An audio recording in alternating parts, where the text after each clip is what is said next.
Okay, now here we go. Welcome to the Core 4 Show. I'm Coach Brandon Adams, and I'm here to help you guys understand a little bit more about Core 4. Core 4 does three things. Number one, become a subject matter expert.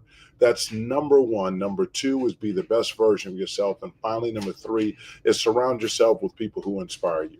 And that's what our focus is here at Core 4. And we've been doing this for a long, long time now, and we have a team of amazing people that are out here helping us to make a difference every single day of our lives.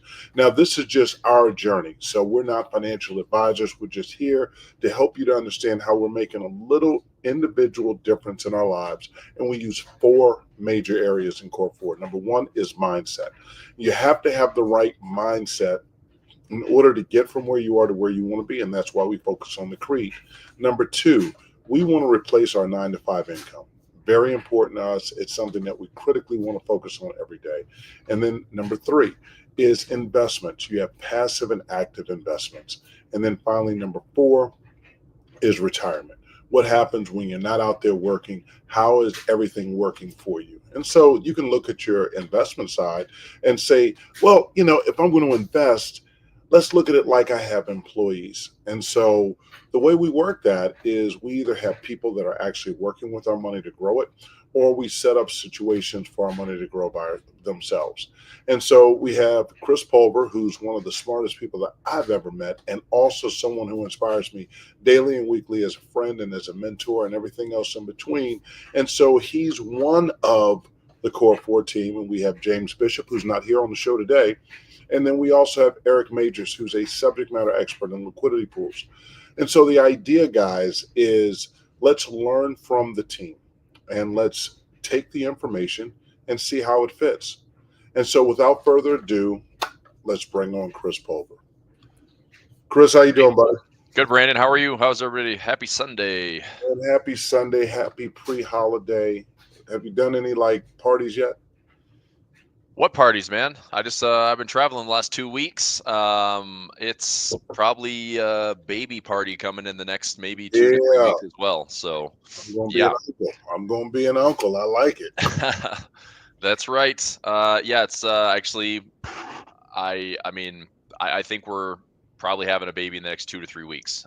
We're trying to make it all the way to January 9th. That's the due date, but based on where we are right now, we may not get there. So, I don't think might be a your couple weeks early.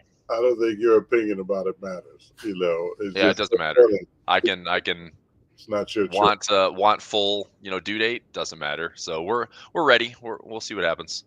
But Absolutely. it's exciting. Congratulations is always in order. Thanks, man. I got four of them jokers, so I'm Yes, just excited that you're gonna now share in my joy. that's right. So one of the things that's interesting, and the title of the show is Bitcoin going to the moon?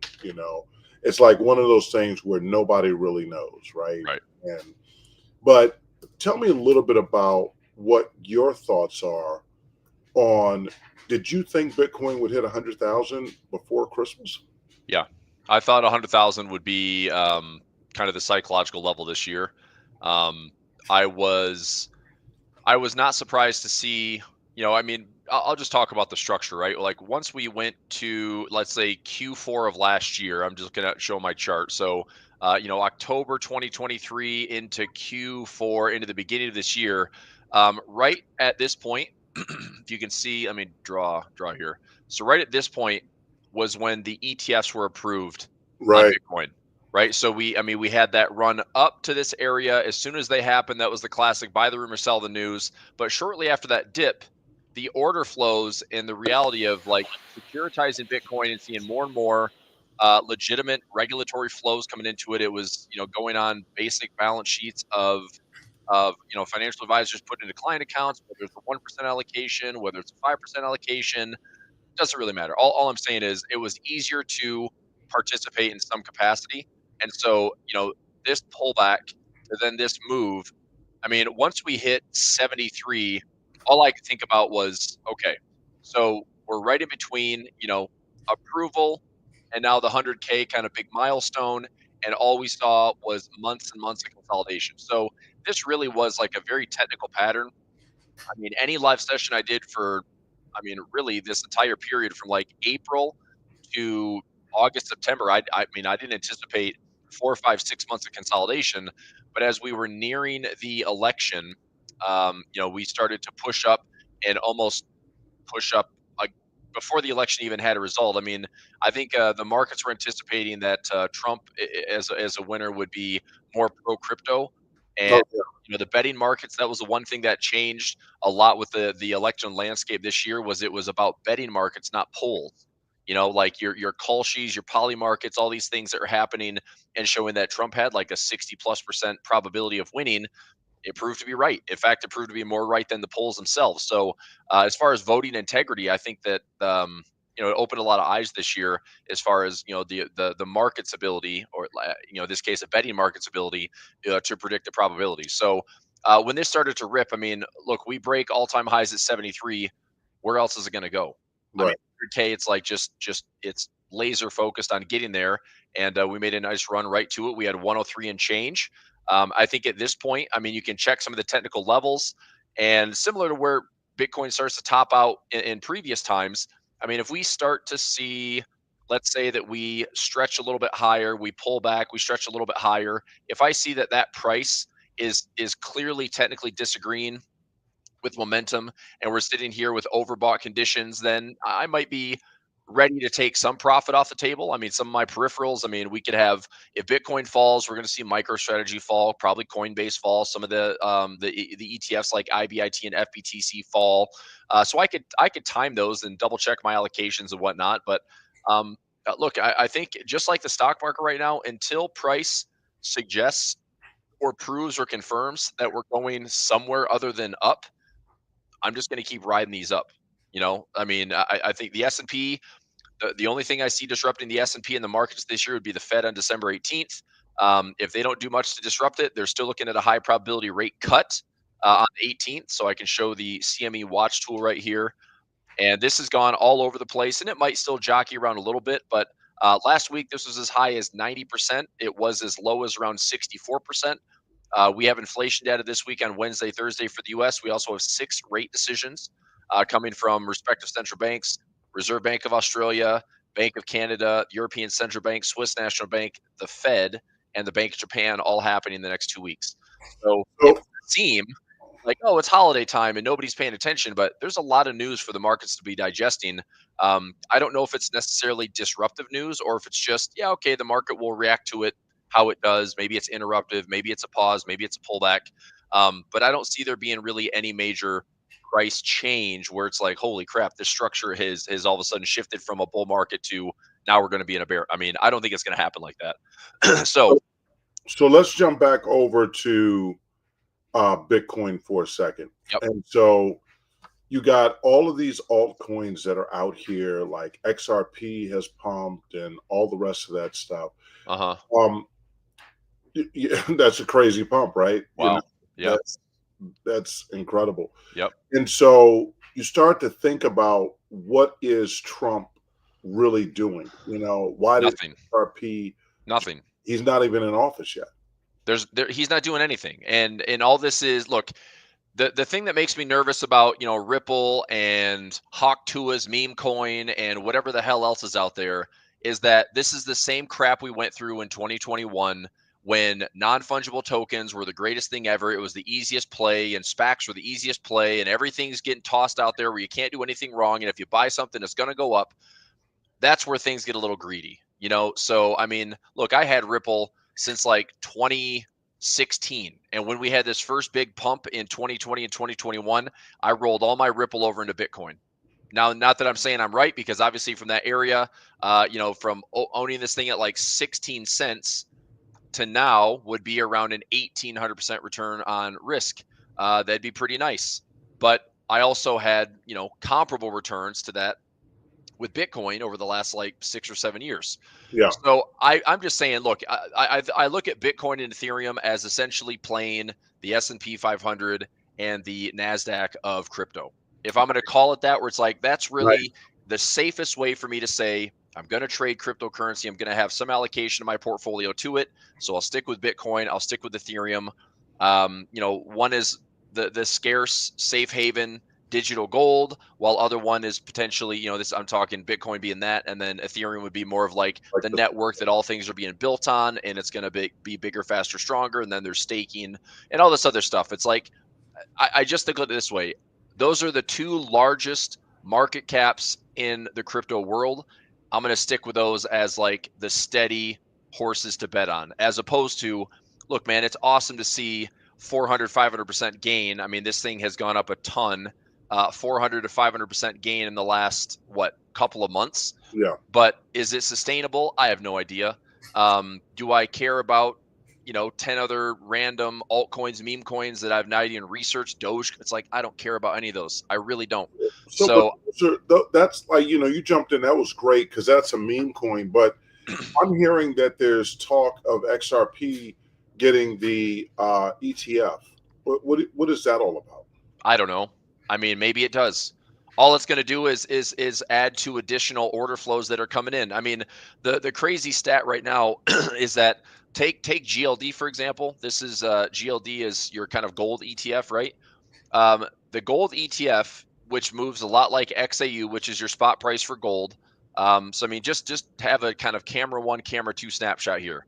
Back in October 2022, we had a low, and we peaked out here around November. So let's say 2022 to now. Look at GLD. Here's October 2022 to now. So virtually the same chart. Yeah. Now, this gold ETF, okay, it took about 8 years to get over $1 trillion in market cap. It took Bitcoin less than a year.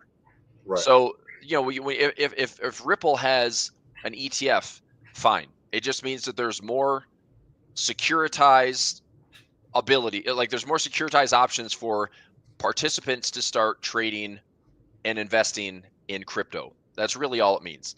Does it mean that we can't have a bubble and have a crash? And what nobody's prepared for is, this is what's interesting. Think about, look, you've known about Bitcoin for a long time, and you've been maybe in the space long enough to see some big peaks and valleys and see Yeah, those big for 60, sure. 70, 80% pullbacks.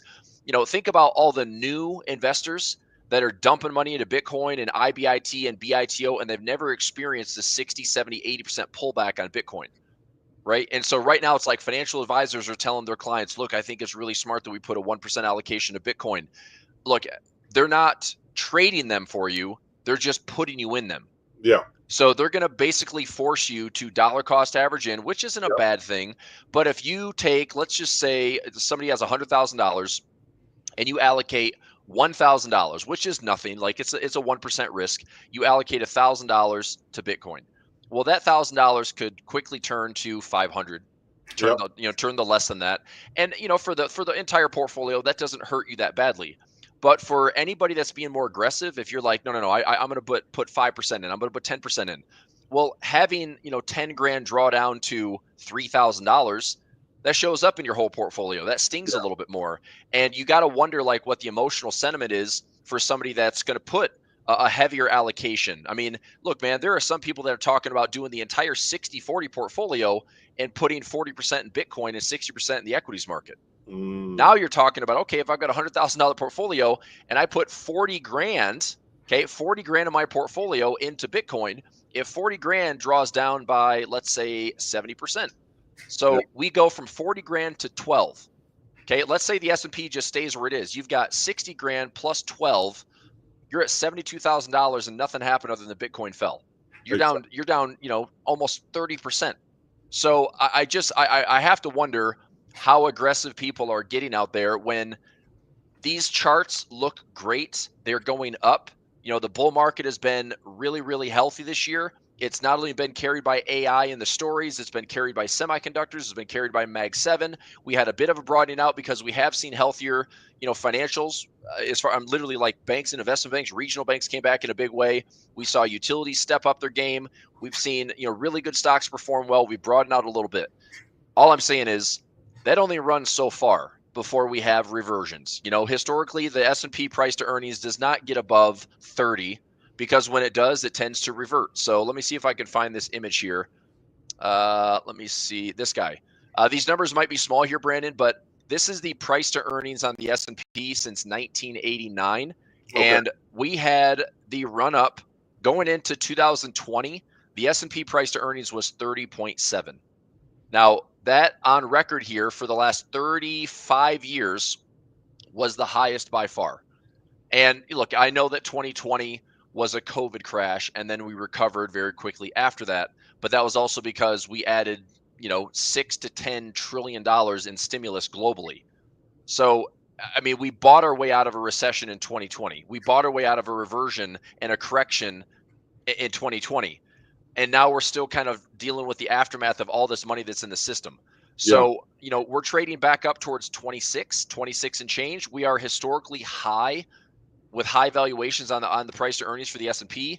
And I've said this before. It's like the S&P is getting into a zone that is bullish enough and it's oversold enough that it's hard to justify these gains. It's hard to justify why we're so high, how we're going to stay this high, and it's hard to justify going into 2025 how we're not priced for perfection. So any type of data disappointment, any type of stalling in earnings, just be prepared for, I would say, probably a 7 to 10% correction in 2025. Doesn't mean the market has to break. It doesn't mean the market has to have a bear market and all of a sudden we have this terrible thing happen. But I would say a volatility event of some sort or some type of pullback and reality check is likely going to be what happens. And it could be a debt ceiling revisiting in January. It could be something with the Fed when they're not as dovish as the market thinks going into 2025. It could be something else that breaks the market. That's the hardest thing about, when the market jumps around a black swan event, nobody knows where it's coming from. Nobody knows what it's going to be. And that's why the market has been going up for 2 straight years, because everybody's thought since COVID that we're going to have this big, nasty, broad recession.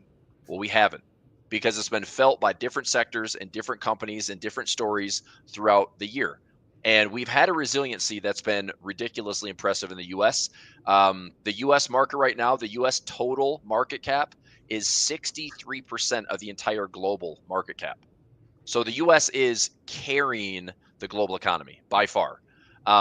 If the U.S. slows or stalls, it's going to drag things down with it. And the other side of that is if other countries stall, Eurozone, for example, if there's sovereign debt crisis, if Germany's in a full-on recession, I saw that they're right now, like France is paying more in interest rates than Greece, which used to be like the one country they want to kick out of the Eurozone because it was so much debt.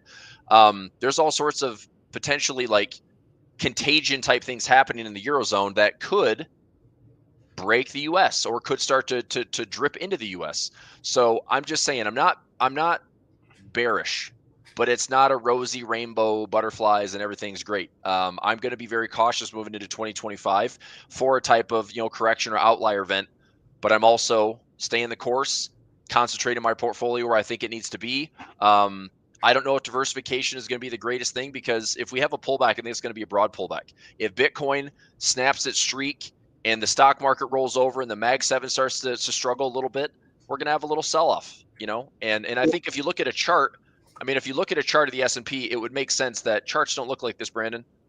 Look at this thing. This is an index that has done nothing but go up since the bottom in 2020. We are up 75% in 2 years of trading. Yeah. In an index that's supposed to be representing the broad market. Like, that is insane to think that something that averages about 8% a year is up in 2 years trading, right? Like literally this is the October bottom from 2022. So in just over 2 years of trading, this thing's up 75%. It's supposed to average about 8 to 10% a year. It is crushing that number by far, obviously. So when you look at that and then you start thinking about like, where some of these things are going to fall to. Yeah. You can't obviously prepare for it to fall, because you'd be a fool to sit over there and look at it and say, oh, it's going to drop. You don't know, right? So how do you secure your bag a little bit right now and say, okay, let me be a little bit more conservative? Or do you just go ahead and say, you know what, I'm going to follow the S&P, because if this is the all-time high and all-time highs have always been eclipsed, I'm just going to start here? Well, so it's always going to be something I want to scale into, but what I'm looking at is I'm just a little bit more cautious where we're sitting here. We've made 57 all-time highs for the year. We've had one of the greatest trading years in the S&P in any election year ever. We're in like the top 15 or top 10, I think, all-time S&P performance since like 1929. So, I mean, you could say like it's a good year. It's been a really nice bull market. It's been an outlier type year as far as gains and performance. It's been pretty straightforward to be a buyer.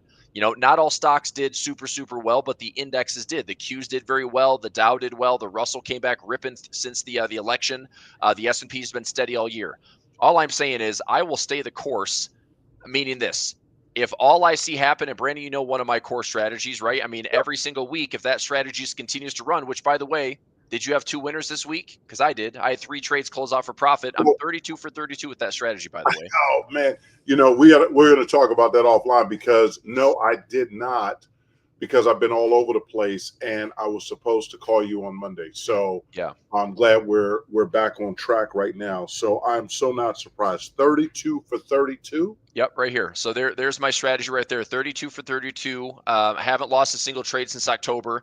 Another strategy I trade every day. 48 out of 53, and then had another kind of fast paced like 1 to 7 day service this week. Did 9 for 12. So point is, I mean, things are still going pretty well, and so I'm not going to deviate and say like I've just got to be bearish. But what I am doing though is I did put out a protective play going into the end of the year.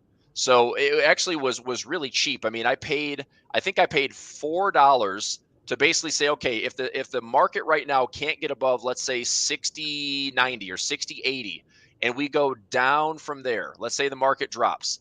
Well, for me to risk $400, okay, I can make $1,800 in profit. So I'm getting, 4 times my money if I'm right. And this is a calculated risk that's less than 0.2% of my account. So this is what I am doing is I'm taking these very inexpensive hedges. If the market goes higher, Brandon, it is easy to make up for that and have thousands of dollars of gains on the upside because it's still the broad market with my slightly tilted portfolio, which is bullish. But if I'm getting this correction and I cash in on $1,800 per account, that's 11 to 12 accounts wide. I'm going to make 15 grand, 20 grand in a hedge, and all I'm going to do is try to get positioned for this. If I delete all my, let's see if I can delete all my drawings here. Delete all drawings. I don't know, whatever. I'll just keep doodling. If I see the pullback coming, right? Let me just do this. Let me go delete drawings. There. Okay. Oh no, I didn't want to delete all of them. Fudge. Can you give me that? It's all right. It's okay. Whatever. Can't you? No, don't worry about it. Don't worry about it. Okay. So what I was going to say is this: if I hedge and we come down into this kind of cushioned area with all these moving averages, then of course, like I'm way more interested in adding some better levels, getting more aggressive, having some of all that cash and dry powder that's waiting, and then look at an area, let's say like the 200 moving average, to be a chance that I can buy the dip and buy the dip and buy the dip and get some bounces, but give me a discount, right? Right. That's all I'm saying is just give me a discount. So, a discount on the S&P, a discount on the NASDAQ, a discount on the Russell, a discount on Dow, a discount on gold, a discount on Bitcoin, to get any Mag 7 even. It Right. doesn't matter. It just means that what I refuse to do is trade these stocks at all-time highs and think that there's more and more upside. Look, there can be more upside, but to me, I think that any type of reality check, any type of flinch in the U.S. data could be enough to send the markets into like aggressive profit taking, uncertainty going into 2025. If the Fed doesn't come out and reassure the market that they're going to continue to either one, look to cut rates, or two, be so confident that the U.S. is like the most resilient economy, which still I'd never believe that. I just think there has to be protection to the downside. And if you look at a chart like this, I mean, look, man, even though this market's been really, really nice and really, really bullish, take a look at this. How many pullbacks have we had? We had a pullback here and here and here and here and here and here. We're waiting for another one.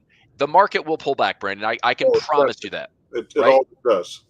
And so even if it goes sideways, even if it goes slightly down, even if it pulls back in a big way, all I'm saying is this is better than just this constant melt up that nobody knows when it's going to stop. Look, Exactly. everybody gets paid up here. If the market just goes higher, it's easy. It's easy. It's easy. You just stay with it.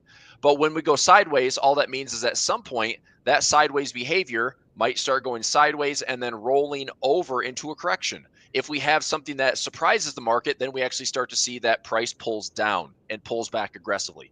So I'm just looking for the opportunity to get involved at better prices and start Yeah. to deploy some extra capital that's sitting on the sidelines. Although my prices are going up and my trades are still tilted bullish and I'm still making money, that's why I'm going to take a 0.2% risk. And if I win, I can offset that. If I lose that $400 per account, then I'm going to gain thousands of dollars in the upside with more melting up.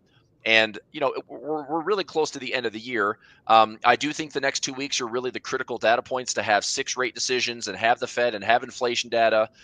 And like I said, everything about Trump going into 2025, nobody knows. Like, this is all kind of the Trump trade that if you look back to 2016, the same thing happened in 2016 when he was elected, not confirmed president yet, not in the inauguration, but all this stuff started to move. And by the time he rolled into his presidency in 2017, all the trades started to fade back. So I just don't know how much sustainability there is in everything moved during the election and everything's drifting up right now. But I think the market's going to either, melt up, have a little correction in Q1 and then find its footing. But I would be surprised if the market can just go another 20 to 30% in 2025. I What think the market's poised for, maybe a standard, maybe a 7% year, maybe a 10% year. But yeah, I'd be shocked to see another, 20+% year. what's Tesla looking like since the election? Tesla has been, on a rip. I mean, here we are at 389. We're coming back to all-time highs at 415. I mean, I've been long Tesla since the election, and I was building positions on Tesla based on, to me, this was, you can see the wedge formation. We also had a really nice looking bullish head and shoulders. And so I started to build my positions here in the low 200s. And if I took any ownership, I was looking at, anything lower than 200, anything in the 150s. And then it just started to go up. And now, I mean, I'm not chasing this thing. I'm not investing at 389. It's like I've got, 1, 2, 3, a bunch of other option positions. I probably have 5 or 6 positions that are just going to be full income trades for me without owning a single share of Tesla. So Exactly. I'm just going to let it do its thing. And, right up here at the highs, do we hit 400 and then pull back? Sure, Probably. maybe, probably. And so what do? I let it hit the 413 and the 415. I let it pull back and I start to reestablish new positions on a better price. If it, just goes up to 450, up to 500, okay, but I'm not going to chase it, man. I mean, what's another thing? So we'll go back to the crypto stuff. A lot of traders are in crypto. A lot of traders are, throwing out the meme coins, and a lot of traders are doing stuff that's not just your traditional gains. This year, Brandon, a lot of stock investors are also trading double and triple leveraged instruments. Like if Bitcoin's up over 140% this year, people are like, I want a double X Bitcoin ETF. And MicroStrategy's up, 100+% for the year. People want to trade a 1.5, the 2 times MicroStrategy ETF. Natural gas or oil, I want to trade a 2 times ETF. It's just baffling to me that it's like people are so greedy, man. Like, those instruments are known for repricing. If you hold them more than a month, you're going to get killed on the repricing of those instruments. You'll lose. You will lose if you hold those long term. And Right. so, I mean, I get it. Like, traders tactically are in and they're out and they're booking profits. And while the market is doing what it's doing right now, it's great. Take advantage of it. But if you think that you can sustain that moving forward forevermore, a pullback on Bitcoin that crushes those double leverage ETFs, a pullback on Bitcoin that crushes MicroStrategy with the double ETF. Look, everybody is trading long leveraged SPY ETFs or leveraged S&P ETFs or trading leveraged Nasdaq ETFs. Yeah. And it's just a point where, like, when that bull market fades or goes sideways, all those bag holders at these high prices and these leveraged instruments are going to feel it, twice as bad to the downside. So just saying, that's not going to be me. I refuse to be on the hook of like, well, I'm just overexposed and I'm overvested in the market just completely. It's a shell shock if people don't realize like how leverage can be a double-edged sword. So So one of the things that we need to talk about is, we see all of this jump since the election. yep, Then there's going to come, the confirmation. yep. Is there going to be a jump there? I think the jump is already priced in. I think what the market wants right now is that the jump is already there. I think what the market wants now is the reassurance that it's not wrong. Okay. Right? I think it wants the reassurance that everything that it thought it's pricing in, with Trump coming into the presidency and having a Republican Congress and a Republican Senate and having everyone being confirmed, whether they are or not, it's like I think the market wants to be proven right that this is going to be a pro business, pro crypto, pro capitalism, pro tax benefits and tax breaks, pro corporate America, pro America everything. If it's that, then the market can justify higher highs. Yeah. But if it's not that, this market will be the first thing to show signs of like, oh crap, we got that wrong, and then it snaps back in a big way. Yeah. So I think the upside has already been established because of that big pop in the election. November was one of the best we've ever had on record. It was a crazy election. So going into the new year, I think the market needs that extra reassurance that it's not wrong. And look, man, we've got a debt ceiling debate. We've got FOMC. We got inflation data. We've got all sorts of reality checks that the market's either going to take in stride and just be like, yeah, it's fine. We'll worry about it later. Or the market's like, let's see what the Fed does. Let's see what this whole Trump presidency looks like. Let's see what the debt ceiling debate looks like, so on and so forth. I mean, it wouldn't take a lot to have the market just stall for a second and then see where traders take it. The markets could be like heavy profit taking, all sorts of But again, none of that makes me a bear. Okay. It makes me cautious. It makes me want to hedge. It makes me want to wait for better opportunities to scoop up better prices. It doesn't make me a bear. I mean, I do think we do have a lot to be optimistic about going into 2025, even though this has been a stretch of a run for 2+ years. I just think the market can still eke out some more gains. I just want to be very tactical on how I play it. I just don't think I expect to see the markets go up another 30% in 2025. If they do, that'd be a great surprise. If they don't, then it's more along the lines of what I believe, which is this momentum has been gangbuster momentum. I think we just start to, if we're lucky to go higher, we are lucky to go higher. If we go sideways, there's ways to trade that. If we go down a little bit, as long as we don't freaking crash, it's like we're going to be fine. So anyway, that's where I'm at. So we got NVIDIA and Intel. Do we see that Intel starts to make some moves? I know James has come on. He likes Intel. I don't. I don't love Intel that much. I mean, discounted cash flow wise, I think Intel's still way behind the curve. And why is NVIDIA the stock that can do no wrong? And then you've got AMD and Micron and SMCI, which took a lot of garbage this year. But what is it about Intel that's not bringing it up? So I mean, even though this is like what looks to be a great deal, I mean, we haven't been this low since 2012 and 2013. It still doesn't mean that this is something I want to just throw a bunch of money at. Because look, I will say this though, Brandon, if we come back to the 2008, 2009 levels, here's a crash in 2002, and here's our 08, 09 bottom. If Intel comes back down into the teens, it's a no-brainer for me. I'll buy Intel like crazy. But right now at $21, I mean, I know that might seem like a bargain, but if I buy it at 21, I've got to be prepared to buy it at 12 as well. And so, I mean, if you have a longer term outlook, yeah, there's definitely levels back to $30. But I look at like this yellow box on my chart is just a really simple kind of a no brainer. Like, okay, I'll dollar cost average into it then. But I don't think that this is necessarily the bottom. I think that Intel, for some reason, fundamentally, it's still behind and the market hasn't given it much love. And until, I don't know, until it comes down to like just super, super attractive levels, that's when I'll throw money at it and say, okay, I'm going to establish a core position. Otherwise, I took an income play on it a couple weeks ago. You can see it right here. I bought the shares. I added a covered call. It got called away at $24. I made $1.80 on 1,000 shares and, made what? a dollar. Yeah. So $1,800 in like 2 weeks per account. And it was an income play. And I looked at it. I mean, now it's down to $20.92. If I was in the same trade, Brandon, I would be down about $1.30 per share instead of actually gaining that $1.80 like I did in the income play. So I'm happy that I'm out of it, and I'm just gonna pick my battles, man. That's all. Yeah, no, I'm in agreement with you. I think the big deal is that we start talking about all this crypto stuff going to the moon. It's hard for me to see it happen right away because there's so much excitement right now. And I think that we are going to have a strong pullback. And I think that's what's going to hurt the retail side, because I think that the institutional investors just know that now that we're at 100,000, that people are just going to be going crazy thinking that 200,000 is right around the corner and they're just going to take lots of profits. So I see that, and it just makes me cautious And so I hope that some people, take some profits right now and, kind of figure it out a little bit, because it's something we don't have to rush. Right. Yeah, I mean, not look, nothing about investing is rushed. I mean, Warren Buffett didn't become one of the wealthiest guys in the world by rushing. I Yeah. mean, in fact, I mean, Warren Buffett's 94 right now.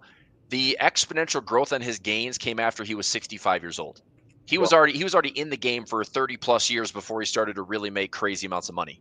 Now, I'm not saying that people can't make good money, and there's obviously opportunity everywhere, but just the word of caution that I would stress for anybody out there is that as aggressive as you might be to make all this money, if you don't know how to protect it, you will see it evaporate just as quickly. So all of the gains of 2020 and 2021, all those bull market geniuses, they all got beat up in 2022 in a big way, right? All your NFTs, all your cryptos, all your everything in 2022 that was just a broad market sell off, everything sucked in 2022. That's the reason a lot of people went back to scratch, Yeah. right? So I mean, the nice thing is we've come out of it. Okay, we've come out of it. We've had a nice bull market established since Q4 2022. The market's been on a rip. Just give me 1 second here, man. I've got Brooks on the road, and she's driving like 5 hours to Wyoming, and like I'm just trying to Yeah. make sure she's okay. Yeah. You got to make sure you Yep. won't sleep well. So but we got out of it, right? So it's like look, the 2022 correction still took, I mean, we didn't break all-time highs until this year, right? So I mean, it was a 2-year drawdown. um and I'm just saying, I know how easy it is to make like tons of money on the way up, but it fascinates me to see how quickly people just lose money on the way down when they don't know how to just protect it. Look, it's okay to think about this type of run with all your wealth. This type of run is great. But what's even nicer is if you guarantee that you can protect yourself right there. So if Yeah. the market decides to pull back, you're going to sit right here with cash, and the market can do its thing, and you can have all this cash at the ready, and you can just get some Deploy. more bargain opportunities for inevitably, yes, the market will probably go up, Brandon. It'll probably go to all-time highs. But if the only time you make more money because you're fully invested is if the market goes to all-time high and then it pulls back on you, the next time you make $1 more is when you're up here. If you Exactly. don't have the capital to add to that pullback, then you're just hoping and praying that the market gets back to that high. And then when Exactly. it does, you're like, oh, thank God, I finally made, I've got new highs now. Yeah. But that is a very painful window, and that might be 3 months, that might be 6 months, that might be 2 years, like it was back in 2022. Yeah. And so I'm just saying, when you've got so much profit on the way up, I like to make sure that I can put in a floor and put in something to protect it, because if it comes down below that, everything's on sale. And I can buy stuff on sale, and I like to buy stuff on sale. And then once we get back to the all-time highs, I'm making more money on the way up, as opposed to I'm just hoping we get back to the same spot that I started to see my account go down.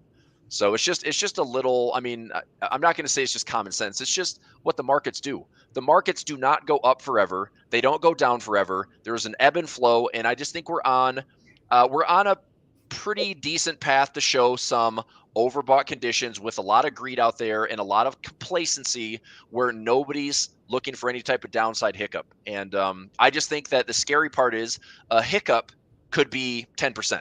Yeah, exactly. And it, just like it literally was that from the middle of July into the early part of August, we had a 10% in the SPY and we had a 15% in the NASDAQ. If you traded the futures market, it was 12 and 20%, like that.